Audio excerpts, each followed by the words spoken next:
அவருக்கு ஆஸ்கர் விருது வந்து சீக்கிரமா வழங்கணும்னு நான் ஆஸ்கர் நிறுவனத்தை நான் கேட்டுக்கிறேன். ஒரு துயர சம்பவத்தை வச்சுக்கிட்டு இவங்க அரசியல் செய்து கொண்டிருக்கின்றார். கள்ளக்குறிச்சியில 68 பேர் இறந்தாங்க கள்ளச்சாராயம் குறிச்சு.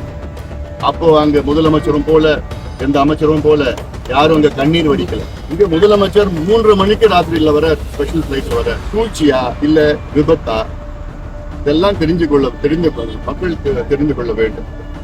அதாவது இது உண்மை நிலவரம் வெளியில வரணும். பல வதந்திகள் வெளிவந்து கொண்டிருக்கின்றன. இது உண்மை தெரிய வேண்டும் என்றால் இது நீதிமன்றம் ஒரு முழுமையான ஒரு விசாரணை குழுவோ கமிஷனையோ அல்லது புலன் விசாரணையோ இல்ல ஒரு படி மேல போய் சிபிஐ விசாரணையோ இது செய்தால்தான் உண்மை நிலவரம் வெளியில வரும். ஏன்னா அவங்க ஒரு தரப்புல ஒண்ணு சொல்றாங்க, இவங்க தரப்புல ஒண்ணு சொல்றாங்க. 42 உயிர்கள், 42 உயிர்கள், விலை மதிக்க முடியாத உயிர்கள். எதனால நடந்தது? இதற்கு யாரு? இது சூழ்ச்சியா இல்ல விபத்தா? இதெல்லாம் மக்களுக்கு தெரிந்து கொள்ள வேண்டும். அதுல இன்னொன்னு, கள்ளக்குறிச்சியில 68 பேர் இறந்தாங்க கள்ளச்சாராயம் குறிச்சு.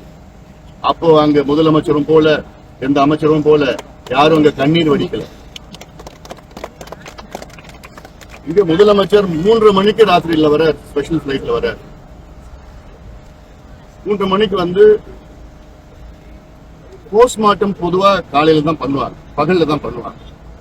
அவர் வரதுக்கு முன்பு கிட்டத்தட்ட 30 பேருடைய போஸ்ட்மார்ட்டம் அவசரமா நடந்திருக்கு. இதெல்லாம் சொன்னா இது காவிரி குண்டார் விட்டுடுவாங்க.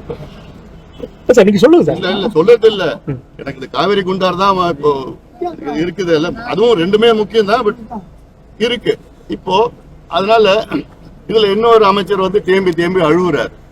அவருக்கு ஆஸ்கர் விருது வந்து சீக்கிரமா வழங்கணும்னு நான் ஆஸ்கர் நிறுவனத்தை நான் கேட்டுக்கிறேன். நான் ஏன்னா ஒரு துயர சம்பவத்தை வச்சுக்கிட்டு இவங்க அரசியல் செய்து கொண்டிருக்கின்றார்கள். இதெல்லாம் மக்கள் பேச ஆரம்பிச்சுட்டாங்க. மக்களுக்கு தெரியும். மக்களை வந்து ஒரு நாள் ஏமாத்தலாம், 2 நாள் ஏமாத்தலாம், ஆனா எப்பவுமே ஏமாத்திட்டு இருக்க முடியாது.